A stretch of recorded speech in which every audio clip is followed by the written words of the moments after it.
उस समय की बात है कि उस समय भी लगता था कि थोड़ी देरी हो गई है, क्योंकि आज 36 साल बाद मैं बता सकता हूँ आपको द कॉन्फिडेंस से कि द नीड टू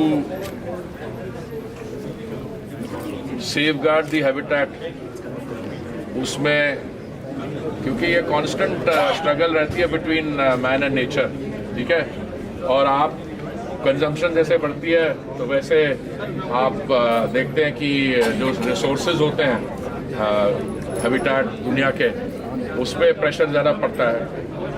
आबादी बढ़ती है किसी शहर में तो शहर में जो इंफ्रास्ट्रक्चर होता है या तो आप नया बनाओगे एक्सेट्रा, बट इस समय हमारे पास जो चैलेंजेस है ना, ये these are much larger than any individual challenge. इस समय एक चैलेंज है क्लाइमेट का,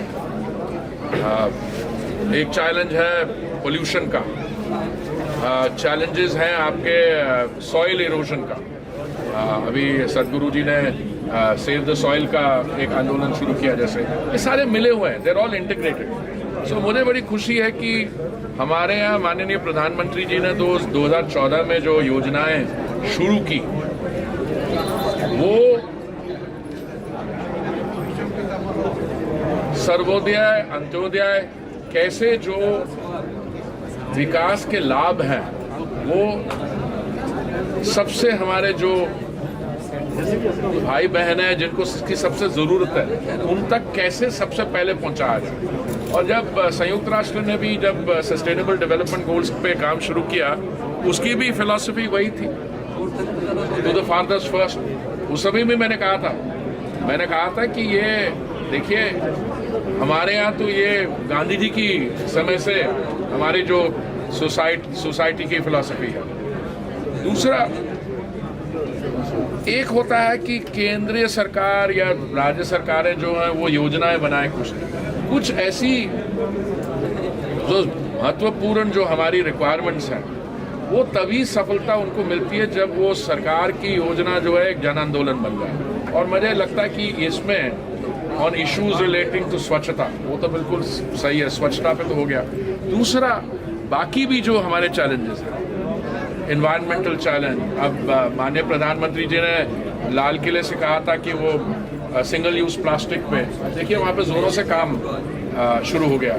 अब तो ऐसी बात है कि हमारे में से सही, हमारे मंत्रालय में तो अगर आपकी वजह से कैमरा वाले खड़े हों और वो प्लास्टिक की वाटर बॉटल हो तो पहले ही छुपा लेते हैं, पहले तो मैं तो आने नहीं देता हूँ।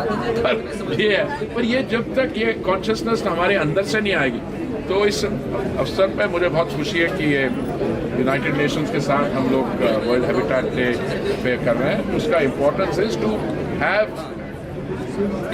Discussion, discourse on issues relating to the habitat. एक सवाल जी, अगर हम बुनियादी सुविधाओं की बात करें, आवास योजना की अगर हम बात करें, तो जो समाज का जो अंतिम तबका है उनको हम वो जो सुविधा वो पहुंचाने में कितना सफल हुए हैं? देखिए मैं आपको ऐसे बताऊं, सफलता को आप कैसे, उसकी क्या उसकी परिभाषा है, कैसे उसको मेजर करते हैं, मैं आपको बताता हूँ। हमने जब 2014 में जब मोदी जी ने जब दायित्व संभाला विकास का और देश का, उस समय हमने कहा था एक तरीका एक ही है।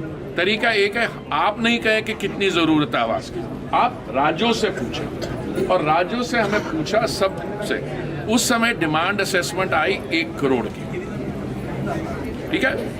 उसके बाद जब योजना जून 2015 में शुरू हुई, 17-18 में लगा कि ये 1 करोड़ कम करने वाला है, पड़ने वाला है। तो हमने क्या किया, हमने फिर स्टेट्स को बोला कि आप इसको रीअसेस करिए।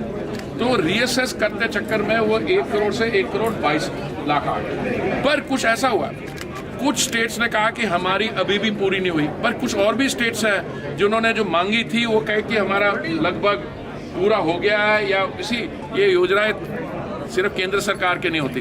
अगर मान लीजिए जैसे अफोर्डेबल हाउसिंग एंड पार्टनरशिप है, उसमें स्टेट गवर्नमेंट कुछ ज़मीन देती है, कुछ कंट्रीब्यूशन केंद्रीय सरकार से आती है, फिर कुछ उनसे आती है, BLC का अलग होता है। तो अब मेरे को लगता है कि अगर 1 करोड़ 22 लाख का आंकड़ा फाइनल है, अगर फाइनल है तो हम पहुंच गए वहाँ पे, क्योंकि 1 करोड़ 22 लाख सैंक्शन हो गया है। उसका मतलब क्या है, उसका मतलब ये है कि अभी तक 1 करोड़ से अधिक ग्राउंड हो चुके हैं, 65 लाख करीब शायद लाभार्थियों को मिल भी गया आवास, और यूपी में खास करके आंकड़ा बहुत अच्छा है। बाकी जगह जो है अभी जो टेक्नोलॉजी हम लोग इस्तेमाल करते हैं, इसकी 18 महीने से 2 साल 24 महीने तक की कंस्ट्रक्शन टाइम होता है। तो मुझे लगता है जैसे ही हम चल रहे हैं ऐसे ही वो जिनको लाभार्थियों को मिल गया उनके आंकड़े बढ़ते जा रहे हैं, और अगले 5-6 महीने में ये बिल्कुल पूरी हो जाएगी।